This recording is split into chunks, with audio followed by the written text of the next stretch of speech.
kad dobijem kao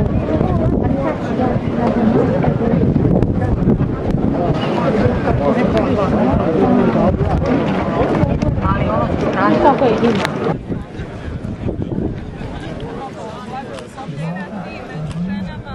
I blagoslovljen plod utrobe tvoje.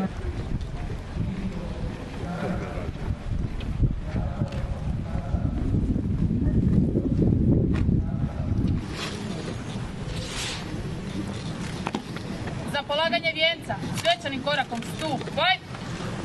Počasni, o, jas!